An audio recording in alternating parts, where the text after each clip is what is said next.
Hola, ¿qué tal? Muy buen día a la hora que se acerquen a este material. Mi nombre es Eric Torres y nos encontramos en el proyecto de Club de Lectura El Baúl del Artista. Agradezco a todas las personas quienes se han tomado el tiempo de observar los videos anteriores. Les invito a que se suscriban al canal de YouTube o bien se integren al grupo de Facebook El Baúl del Artista, donde podrán encontrar los materiales que vamos revisando.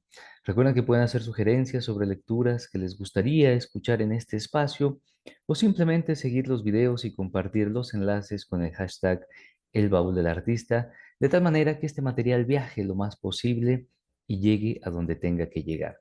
El día de hoy vamos a dar continuidad a este libro, Kentuckys, de la autora argentina Samantha Schweblin. Este es nuestro quinto fragmento y, como está siendo habitual, en la descripción de este video dejaré el enlace de los fragmentos anteriores. 9. Grigor había tenido una idea, una gran idea al fin. La había llamado Plan B y había invertido en ella sus últimos ahorros, los suyos y los de su padre, si es que lo que le quedaba al padre podía llamarse ahorros. Estaba seguro de que, a cambio, el Plan B lo sacaría de la mala racha y lo pondría otra vez en el juego. De eso, habían pasado ya casi 2 semanas y todavía tenía la sensación de que el trabajo apenas estaba tomando su ritmo. Le dijo a su padre que almorzaría después y entornó la puerta de la habitación. Si las cosas salían bien, pronto podría comprarle un Kentucky. Sería una buena compañía para el viejo, lo ayudaría a distraerse y hasta podría recordarle los horarios de los medicamentos. ¿Quién sabe? Quizá realmente terminaba siendo de gran ayuda. Miró el calendario pegado en la pared del escritorio. En menos de 2 meses se acabaría el dinero de la indemnización y cuando el padre intentara pagar sus yogures con la extensión de su cuenta y la caja le escupiera la tarjeta, Grigor tendría que decirle la verdad. Así que el plan B tenía que funcionar. La pantalla de la tablet avisó que la conexión del K196-9115 había encontrado su dirección IP. Ahora pedía el número de serie. Se encendió la cámara y Grigor tuvo que bajar inmediatamente el audio. Era una fiesta de cumpleaños y un nene de unos 6 años lo sacudía y lo golpeaba contra el piso. Esto no durará mucho, pensó Grigor, aunque ya se había llevado algunas sorpresas. A veces, los Kentuckys no terminaban relacionándose con las personas a las que estaban destinadas, y alguien más de la familia los adoptaba, como ese Kentucky que se había encendido en Cape Town, Sudáfrica, como mascota de hospital de una mujer que murió a los pocos días. Terminó viajando con la hija, guardado en los compartimentos superiores de la cabina de un avión, para ser regalado a un sobrino que vivía en el campo neozelandés. Lo acomodaron en el galpón de una granja a las afueras de Auckland, donde los chanchos se sentaban a veces sobre el cargador y tenía que golpearles el culo una y otra vez para que al fin se levantaran. Así de rápido podía cambiar la suerte de una conexión. Lo importante, se repetía siempre Grigor, era mantener los dispositivos activos. No era un requerimiento técnico, es decir, incluso si no se usaba un Kentucky durante días, las conexiones IP asignadas seguían funcionando. Había estudiado el tema en redes sociales, foros, conversaciones de aficionados y todo tipo de sitios especializados, y estaba seguro de que desatender un dispositivo no implicaba perderlo. Pero si quería vender esas conexiones, tenía que mantenerlas vivas y en buenos términos con sus amos. Tenía que encenderlas diariamente, un buen rato cada una, circular e interactuar. Era una actividad que no había calculado en toda su magnitud y estaba llevándole demasiado tiempo. De hecho, había perdido un Kentucky por esa razón, en la inexperiencia y la desorganización de la primera semana. Lo había descuidado más de 2 días y su ama, una rusa rica e impaciente que no habría soportado que la ignoraran durante tanto tiempo, terminó desconectando el K1099076, instalado en su tablet número 3, había arrojado una alerta roja con su último mensaje: conexión finalizada. Con la desconexión, se perdía la tarjeta del Ser Kentucky y se perdía también el Kentucky. Ninguna de las dos partes podía volver a utilizarse. Una conexión por compra, Era la política de los fabricantes. Venía escrita al dorso de la caja como si se tratara de alguna ventaja del producto. Grigor vio a un chico con el lema impreso en la remera 2 días atrás cuando salió a comprar algunas tablets más para instalar códigos nuevos. Al final, a la gente le encantaban las restricciones. En el cumpleaños donde su Kentucky número 11 intentaba sobrevivir, alguien lo liberó de las manos del nene y lo dejó en el piso. Las baldosas eran de un ladrillo poroso. Más allá, entre los invitados, se adivinaba una gran piscina. Cada tanto un mozo pasaba con bandejas de bebidas. Un cartel decía «Felicidades».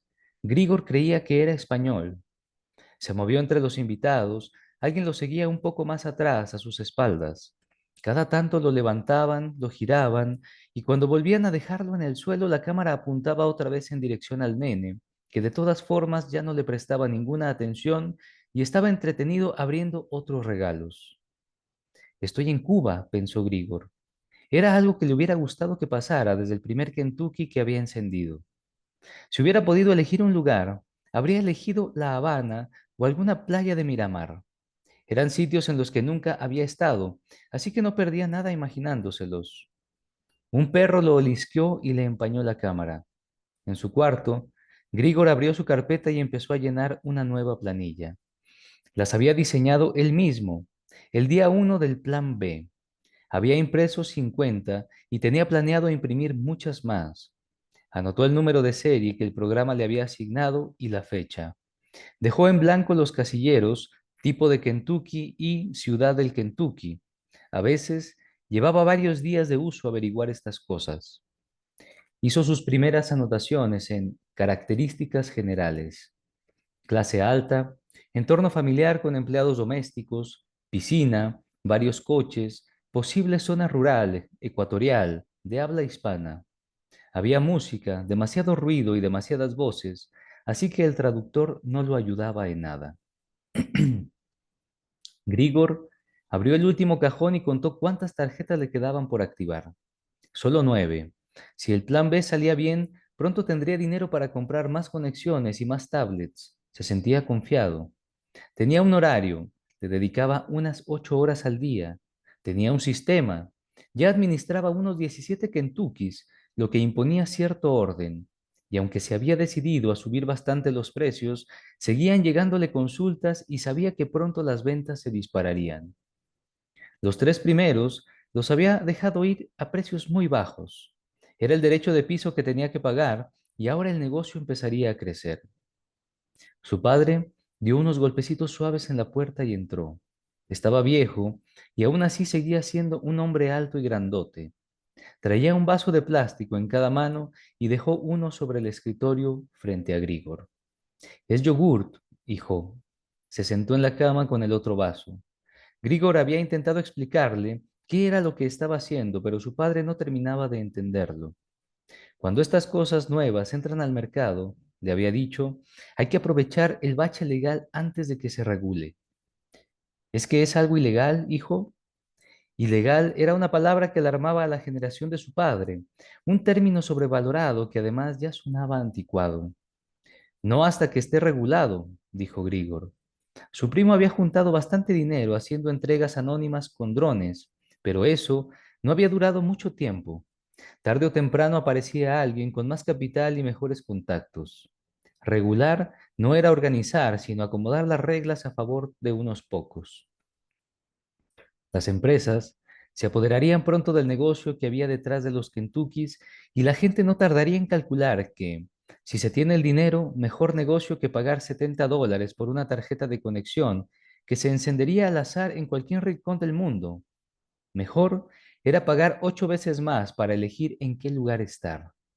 Había gente dispuesta a soltar una fortuna por vivir en la pobreza unas horas al día, y estaban los que pagaban por hacer turismo sin moverse de sus casas, por pasear por la India sin una sola diarrea, o conocer el invierno polar descalzos y en pijama. También había oportunistas, para quienes una conexión en un estudio de abogados de Doha equivalía a la oportunidad de pasearse toda una noche sobre notas y documentos que nadie más debería ver. Estaba ese padre del chico sin piernas de Adelaide, que hacía solo 3 días le había pedido una conexión a un amo de buen trato que practicara deportes extremos en lugares paradisiacos. Pagaría lo que fuera, decía en su correo. A veces, los clientes no tenían tan claro qué era lo que buscaban, y Grigor les mandaba 2 o 3 planillas con registros de imágenes y video. A veces, hasta él mismo disfrutaba de las conexiones que mantenía para vender. Ejercía secretamente el don de la ubicuidad. Miraba a sus amos dormir, comer, ducharse. Algunos lo restringían a zonas específicas, otros lo dejaban circular con toda libertad y más de una vez, aburrido en la espera, se entretenía revisándoles las cosas mientras sus amos estaban fuera. Ahorramos unas 50 cunas por semana, hijo, dijo el padre mostrándole su yogur terminado. Grigor se acordó de que todavía tenía en la mano el pote de plástico que le había dado su padre. Lo probó y comprendió a qué se refería. Ya no estaba comprando sus yogures, sino que los preparaba él mismo en la cocina, y Grigor tuvo que hacer un gran esfuerzo para no escupirlo en el vaso y tragar con una sonrisa. 10. Marvin circuló por la vidriera alrededor de las aspiradoras y después se quedó un rato mirando hacia la calle. El local era pequeño y oscuro. Podía adivinarlo gracias a un reflejo sobre el vidrio. Vendían electrodomésticos. La imagen no llegaba a incluirlo. Todavía no había podido verse reflejado en ningún lado y no había sido capaz de contestarle a sus amigos qué tipo de Kentucky era. Si gruñía, los ruidos en los parlantes de su tablet tampoco le daban ninguna pista. Podían ser tanto el llamado de un ave de rapiña como el crujido de una puerta abriéndose. Ni siquiera sabía en qué ciudad estaba ni cómo era su amo. A sus amigos les había contado lo de la nieve, pero eso no parecía haberlos impresionado. Después de hacerle chistes sobre por qué un culo de princesa y un departamento en Dubái eran mejores que la nieve, le habían dicho que, además, la nieve ni siquiera podía tocarse. Marvin sabía que estaban equivocados. Si lograbas encontrar nieve y empujabas lo suficiente tu Kentucky contra un montículo bien blanco y espumoso, podías dejar tu marca. Y eso era como tocar con tus propios dedos la otra punta del mundo. En la vidriera, esos 2 metros cuadrados que habitaba los sentía cada vez más minúsculos. Se aburría tanto que hasta había intentado dejar quieto al Kentucky y estudiar.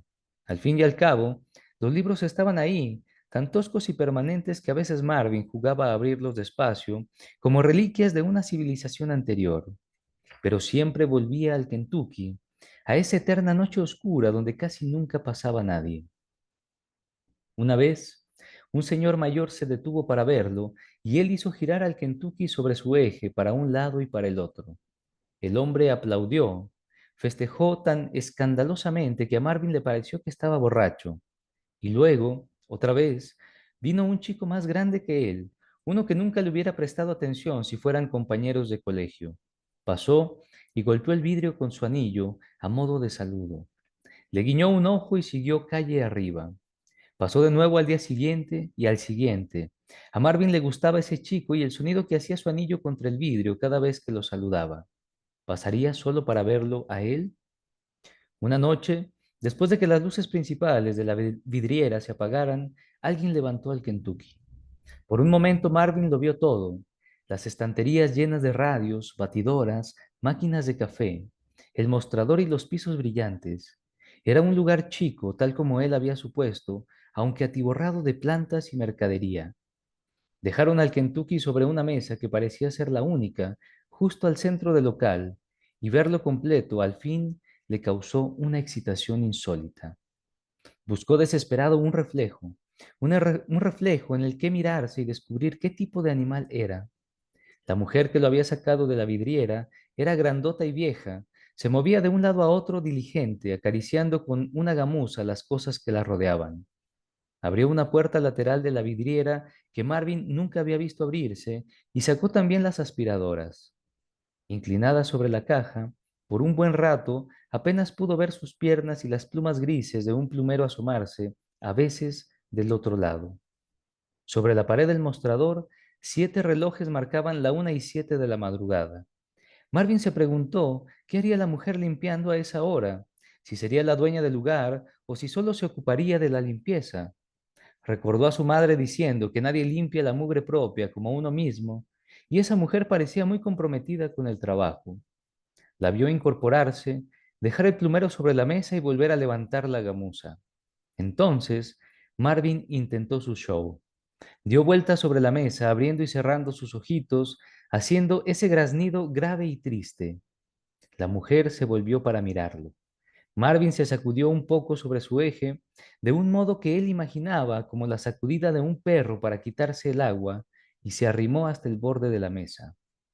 No tenía mucho más para ofrecer. La mujer rodeó la mesa. Se acercó tanto que el delantal verde de limpieza que llevaba atado a la cintura ocupó toda la pantalla. Marvin miró hacia arriba, quería saber si ella todavía sonreía y vio la otra mano pasar sobre él. No podría decir qué hacía esa mano. El brazo de la mujer había quedado suspendido sobre el Kentucky, conectándolos de alguna forma extraña. Un ruido corto y áspero se repitió en los parlantes de la tablet y Marvin al fin lo entendió. Lo estaban acariciando. Hizo un gruñido entrecortado que imaginó como el ronroneo de un gato y abrió y cerró los ojos varias veces lo más rápido posible, mientras el movimiento del brazo hacía que el delantal ondulara frente a la pantalla. ¡Qué cosa tan linda! Dijo la mujer en algún idioma inentendible que el controlador tradujo sin problema.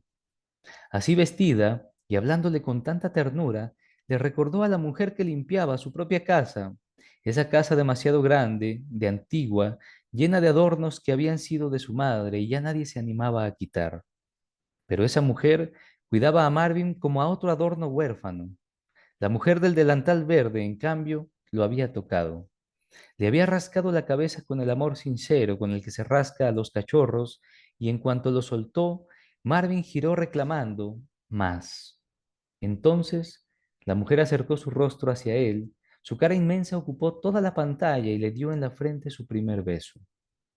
Desde esa vez, noche de por medio, la mujer lo sacaba de la vidriera y le daba charla mientras limpiaba. En eso estaban cuando movió al Kentucky para limpiar la mesa y lo dejó frente a un espejo.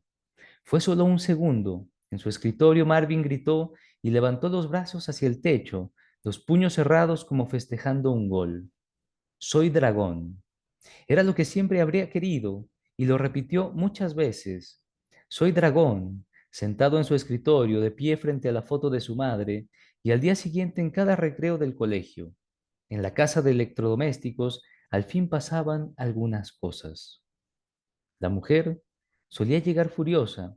A veces hablaba tan enojada que el traductor no era capaz de transcribir por completo lo que decía, pero limpiar la tranquilizaba. Quizá era lo único que lograba distraerla. Entonces le hablaba de sus dos hijas y de lo mal que su marido administraba el local. Había sido él quien había traído al Kentucky. Su marido era el hombre que todo lo compraba. Cuando decidieron abrir el negocio 23 años atrás, ella pensó que eso lo calmaría, o al menos se entretendría comprando para los demás. Y se entretendría también si los demás le compraban a él. Era increíble la cantidad de objetos inútiles que todavía era capaz de adquirir, objetos esenciales para asuntos urgentes que se disolvían inmediatamente tras la adquisición. El Kentucky era para animar la vidriera. Así se lo había vendido el mismo distribuidor de la línea de cafeteras y las pavas eléctricas. Se lo entregaron junto a un artículo del diario con decenas de estadísticas del producto y la promesa de que, una vez encendido, bailaría como monito, haciendo que la gente no pudiera evitar detenerse frente al negocio. Lo que evidentemente nadie le había dicho era que el monito solo estaría disponible de las 11 de la noche a las 3 de la mañana. ¿Y quién pasaba por la vidriera a esa hora, más que los borrachos del pueblo? A Marvin le costaba asimilar tanta información. Entonces, ¿no era ella su ama? Y si él únicamente podía usar su Kentucky después del colegio, es decir, en la noche de ese otro mundo, ¿nunca conocería a su verdadero amo, al hombre que lo había encendido? Y el reclamo de la mujer, eso era lo que más lo inquietaba. ¿Tendría que bailar como un monito si quería contentarlos? ¿Serviría realmente de algo bailar en la noche? Las largas peroratas de la mujer lo confundían. pero le gustaba el tono dulce de su voz, la energía con la que lo sermoneaba y el ruido que hacía contra su carcasa cuando le daba besos o le pasaba la gamuza. Una noche ella le dijo, mi hija tiene uno como tú en casa, y hablan con el código Morse. Aprende, así charlamos. Así que Marvin había googleado el abecedario del código Morse y ensayaba en la cama hasta quedarse dormido, gruñendo como su dragón bajo las sábanas. Repasaba una y otra vez las 7 letras de su nombre. Cuando la mujer dijo, haz un gruñido corto y yo anotaré un punto, haz un gruñido largo y yo anotaré una línea, él ya estaba preparado. Gruñó su nombre con toda claridad. La mujer dijo, espera, espera. Corrió por un lápiz y un anotador. Ya, repite, dragoncito. Marvin volvió a decirle su nombre en código Morse y ella tomó nota con muchísima atención. Después gritó, Marvin, me encanta. Esa semana, cada vez que el chico que golpeaba su anillo pasaba por ahí, le escribía frases en el vidrio. Lo hacía en inglés, lo que a Marvin le parecía muy cool, aunque dejara mensajes como liberen al Kentucky o amos explotadores, y el frío conservaba los mensajes demasiado tiempo. Temía que la mujer los viera y pensara que él tenía algo que ver. Quería que lo liberaran, sí. La idea no estaba nada mal, pero no quería herir los sentimientos de esa ama, que no era en realidad su ama, pero que él ya había elegido como tal. A veces hacía de monito, o lo que él entendía que podía hacer de monito. Giraba sobre su eje en la vidriera, gruñendo y parpadeando, rodeando las aspiradoras y deteniéndose cada tanto frente a una de ellas para admirarlas. No servía de nada. En la calle casi nunca había gente, y a esa hora, incluso si alguien pasara y reparara gracias a él en las preciosas carcasas de esas aspiradoras, el negocio ya estaba cerrado y a oscuras. Quiero ir más lejos, gruñó una noche el dragón. La mujer dejó de sacudir el plumero, tomó su anotador y su planilla del código Morse, y un momento después lo miró y sonrió. Tengo 2 hijas onzas, dijo, y he esperado toda una vida que alguna diga algo parecido. La mujer se acercó. ¿A dónde querés ir, dragoncito Marvin? En el escritorio de su padre, la pregunta sonó como si le ofrecieran el cumplimiento de un deseo. Marvin levantó su mirada hacia los libros, el viejo empapelado de las paredes y el retrato de su madre. Si dejara esa casa, eso sería lo único que se llevaría consigo, aunque estaba demasiado alto como para alcanzarlo. Quiero ser liberado, gruñó. Pues a mí me parece una muy buena idea, dijo la mujer. La vio alejarse hacia el cajón de la vidriera y regresar con el cargador. Lo dejó sobre el piso, parodiando una reverencia como si se tratara de una ofrenda para la realeza. A partir de hoy todo este reino será tuyo, dijo la mujer. Adiós vidriera, adiós cautiverio. Lo alzó y lo dejó en el piso a sus pies. Eso no era lo que Marvin quería. Lo supo en cuanto subió al cargador y miró desde su nuevo lugar de descanso ese espacio que ya no le parecía tan grande ni tan desconocido. Quiero salir, gruñó. La mujer transcribió los gruñidos en su anotador y se rió. En el escritorio de su padre, Marvin frunció el ceño. Volveré. Ella se quedó mirándolo. Estaba seria, miró la vidriera y después la puerta. Por favor, gruñó Marvin.